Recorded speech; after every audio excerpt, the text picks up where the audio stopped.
तो hello student, आ जाइए हमारे साथ हमारे चैनल ग्रो ज्ञान विद शशांक में। जैसा कि आपको पता ही है, शानदार टॉपिक चल रहा है फिजिक्स में।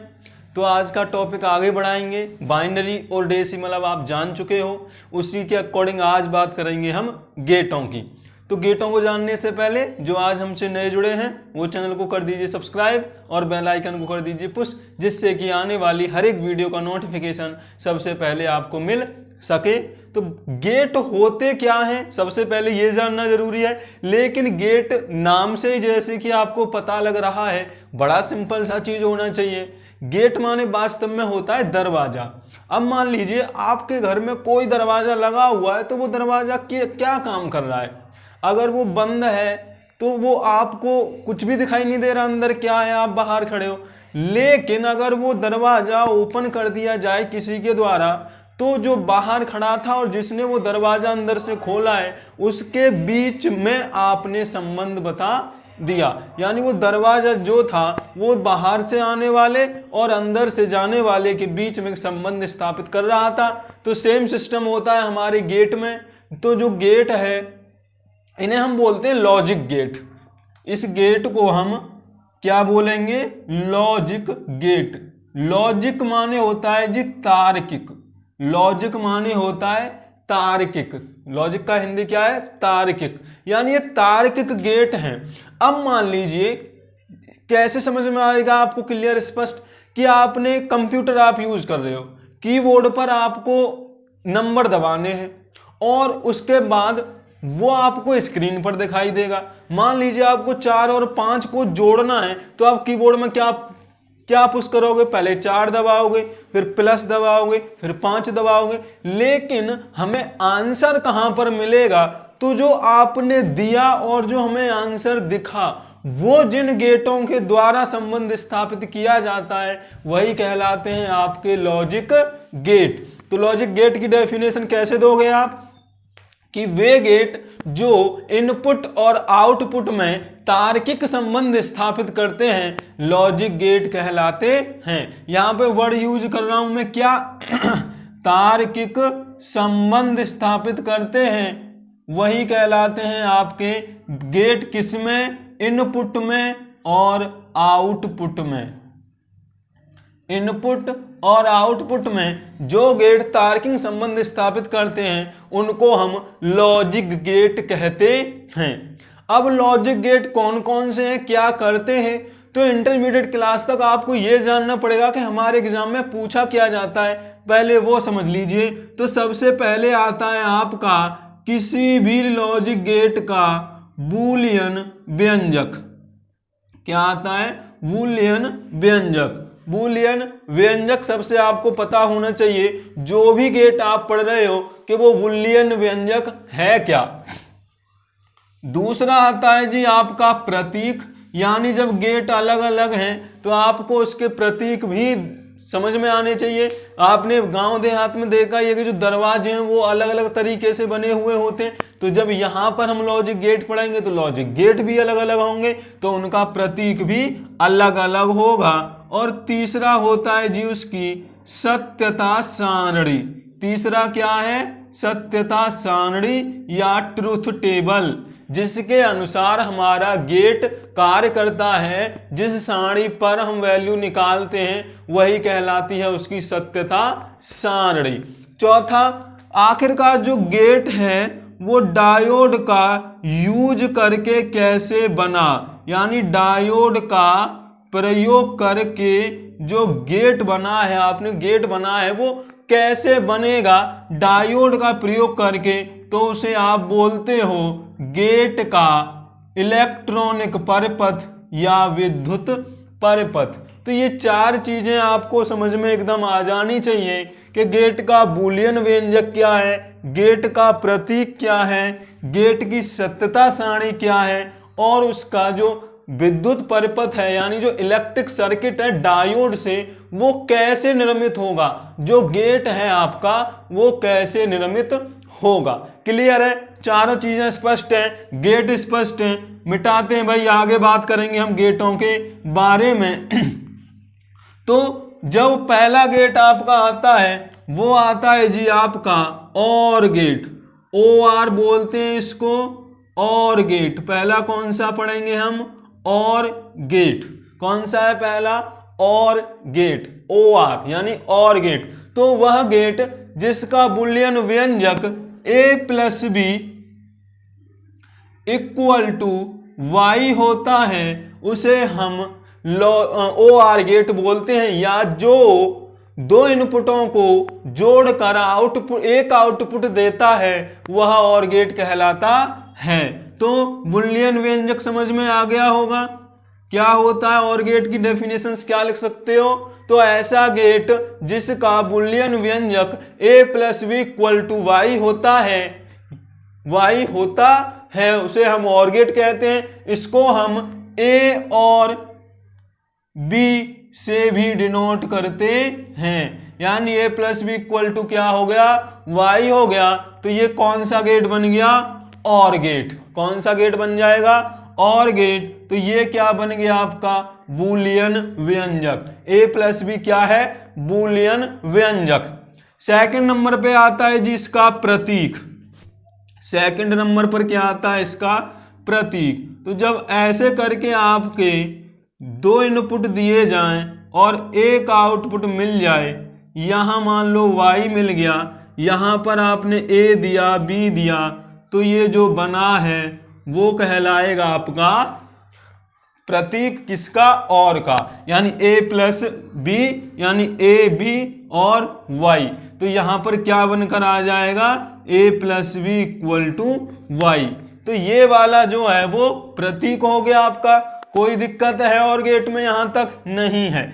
चलिए अब बात करते हैं इसकी हम सत्यता सारणी की। तो भाई इसमें आपके दो व्यंजक हैं, यानी दो इनपुट हैं आपके।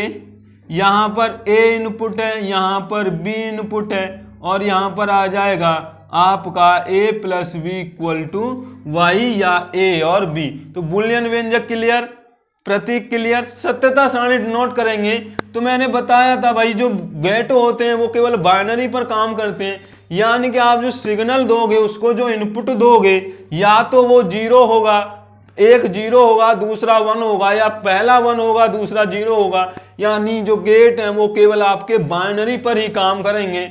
तो मान लीजिए आपने a को भी जीरो इनपुट दिया और b को भी जीरो दिया, तो आपको यहां पर क्या मिलेगा? आउटपुट पर जीरो। यानी कि अगर आपने और गेट बनाया है और दोनों इनपुट लो है, जीरो को हम यहाँ पे याद रखना, जीरो को हम ऑफ भी बोलते हैं और लो भी बोलते हैं, वन को हम ऑन भी बोलते हैं और हाई भी बोलते हैं। ये वर्ड हमेशा याद रखना, क्योंकि जीरो जीरो से सत्यता सारणी बनती है, लेकिन कभी कभी एग्जाम में पूछा जाता है कि दो इनपुट यदि लो हैं और तो उनका हाई आउटपुट कौन से गेट द्वारा मिलेगा। तो ऐसे करके आपसे कंपटीशन में या किसी विकल्प में पूछा जा सकता है कि यदि दो इनपुट लो हों तो कौन से गेट द्वारा उनका आउटपुट हाई मिलेगा। तो वो बात बाद में करेंगे। जीरो से जीरो बन गया। मान लो आपका इनपुट a जीरो है और b वन है, तो जो आउटपुट मिलता है वो हाई मिलेगा और गेट में। यानी अगर दोनों लो हैं तो लो आउटपुट मिलेगा, एक लो एक हाई है तो भी हाई मिलेगा, तीसरा वन हाई कर लिया आपने फिर लो कर लिया दूसरे को तो भी हाई मिला, और वन वन को जब आप जोड़ते हो बाइनरी में, एक एक को जोड़ने पर दो नहीं बनता, बाइनरी में एक एक को जोड़ने पर वन नहीं मिलता, एक एक को जोड़ने पर वन ही मिलेगा और कैरी एक चला जाएगा, यानी 11 मिलता है तो कैरी एक चला जाएगा, वो जोड़ घटाव में होता है बाइनरी के में। तो ये बनी आपकी सत्यता सारणी। ये क्या बन गई आपकी अब? सत्यता सारणी, यानी कि जो गेट है वो इस सारणी पर कार्य करता है। ये क्या बन गया आपका? प्रतीक। और गेट का ये क्या हो गया? प्रतीक। और ये क्या हो गया आपका?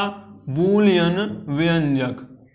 बुलियन व्यंजक भी कहीं लिखा होगा, कहीं छोटी की मात्रा लगी हो तो भी आपकी दिक्कत नहीं है, बुलियन भी बोलते हैं और बूलियन भी बोलते हैं। तो सत्यता सारणी और गेट की समझ में आ गई।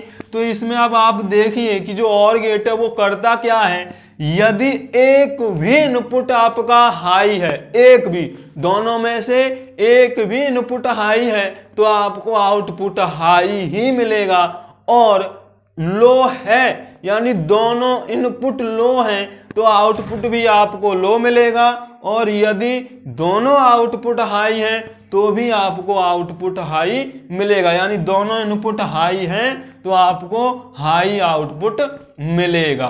तो क्लियर हो गया होगा, यहां तक कोई दिक्कत है?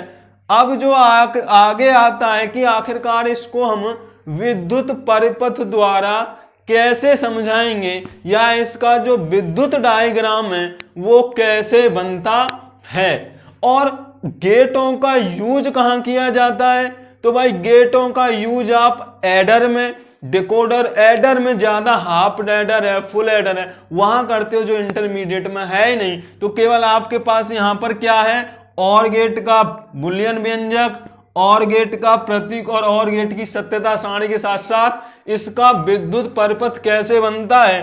तो याद रखिए कि जो और गेट है, और गेट का जो विद्युत परिपथ होता है वो हम दो डायोडों की सहायता से बना सकते हैं। तो इसका मतलब ये हुआ कि इसमें हमें दो डायोडों का यूज करना है इसका विद्युत परिपथ बनाने के लिए।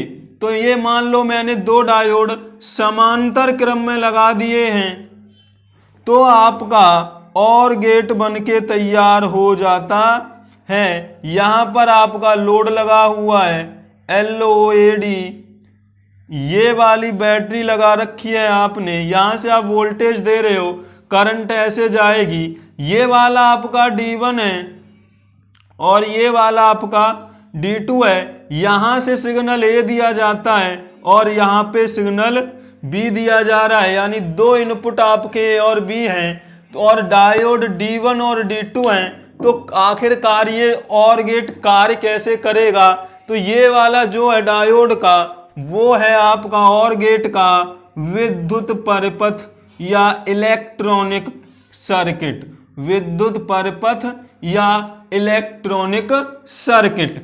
तो अब इसकी क्रिया विधि अगर आपसे पूछी जाए, आपसे बोला जाए कि भाई ये प्रूफ करके बताओ कि वास्तव में ये सत्यता सारणी ठीक है और गेट का ये विद्युत परिपथ सही है, तो देखिए क्या होता है। जब आप यहां से वोल्टेज दे देते हो, बैटरी से वोल्टेज दे देते हो, आपने लिख रखा है यदि A भी ऑफ है और B भी ऑफ है तो आपको आउटपुट पर कोई भी धारा नहीं मिलनी चाहिए। तो अगर आपने यहां से वोल्टेज बैटरी से दिया लेकिन डायोड D1 को ऑफ बना रखा है, डायोड D2 को 0 दिया, यानी यहां भी 0 लेवल का है, यानी लो है या ऑफ है। मैंने बताया था जब 0 होता है तो वो ऑफ या लो होगा।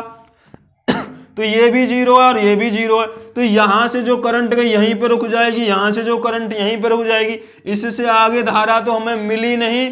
तो यहां पर लोड अगर Y होता, ये वाला लोड आउटपुट Y होता, तो हमें यहां पर कोई भी धारा प्रवाहित नहीं हुई, यानी यहां पर कोई भी धारा हमें मिली नहीं। इसमें एक कुंजी लगा लेते हैं आप, तो यहां पर कोई भी धारा आपको नहीं मिली जब ये दोनों डायोड ऑफ थे। लेकिन अगले वाली कंडीशन पर, सेकंड नंबर पर आपको क्या लिखना है कि जब डायोड D1 ऑफ है और डायोड D2 ऑन है। क्यों? क्योंकि यहाँ पे देखो 0 ऑफ है, यहाँ पे 1 है तो ऑन हो गया, यानी डायोड D1 ऑफ है, डायोड D2 ऑन है। तो जो धारा यहाँ से जाएगी वो B से होते हुए, यानी जो B इनपुट है इसका, वो यहाँ डायोड D2 से होकर आपको Y पर मिल जाएगी। यानी जो धारा आपने दी, डायोड D1 तो ऑफ रहा लेकिन डायोड D2 ऑन हो गया, तो इसके कारण यहाँ से धारा आपको लोड पर मिल गई। तो देखो यहाँ पर Y की वैल्यू कितनी है, 1 है, यानी यहाँ पर हमारा जो आउटपुट है वो हमें मिलेगा, यानी जो करंट आप दे रहे हो, वोल्टेज करंट जो दे रहे हो वो आपको यहाँ पर मिल जाएगी। कब? जब डायोड D2 ऑन है। थर्ड कंडीशन में देखिए, आपने A को ऑन कर दिया, B को ऑफ कर दिया, तो यहां से जब करंट जाएगी ऐसे, तो डायोड D1 तो ऑन है, डायोड D2 ऑफ है, तो यहां तो जाएगी नहीं, लेकिन जो करंट है वो A के द्वारा D1 से होते हुए आपको लोड पर मिल जाएगी। तो क्या हुआ, आपको आउटपुट पर धारा मिल गई। कब, जब डायोड D1 ऑन है और डायोड D2 ऑफ है, तो भी आपको लोड पर करंट की वैल्यू मिली क्योंकि एक डायोड ऑन था। दूसरे में आपने जो फोर्थ पोजीशन है आपकी, वो दोनों ही आपने ऑन कर दिए, तो सीधी सीधी बात है कि भाई यहां से करंट जाएगी।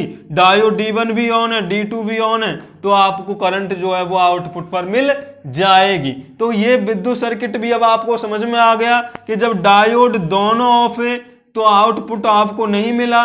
एक डायोड ऑन हुआ यानी दूसरी कंडीशन में दूसरा डायोड ऑन हुआ तो आपको करंट मिला।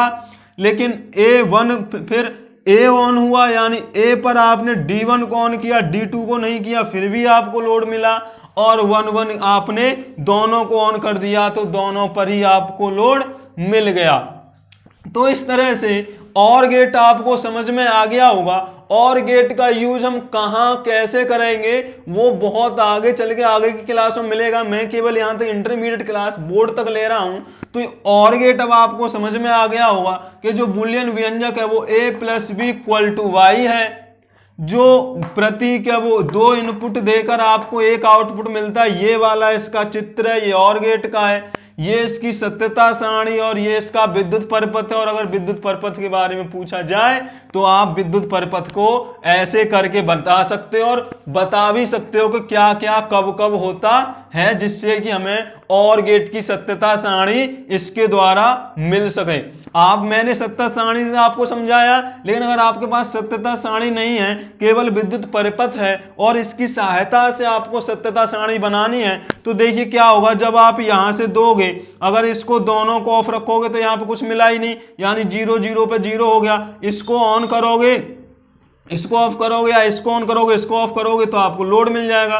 दोनों ऑन हो जाएंगे तो फिर भी लोड मिल जाएगा। तो आप विद्युत परिपथ से इस सत्यता सारणी को निर्माण कर सकते हो। तो और गेट अब आपकी दिक्कत में नहीं होगा, और गेट समझ में आ गया होगा। अगर अब भी कोई दिक्कत है तो कमेंट में बताइएगा कि और गेट में मुझे ये वाली चीज समझ में नहीं आई है, तो उसको हम सॉल्व करने की पूरी कोशिश करेंगे।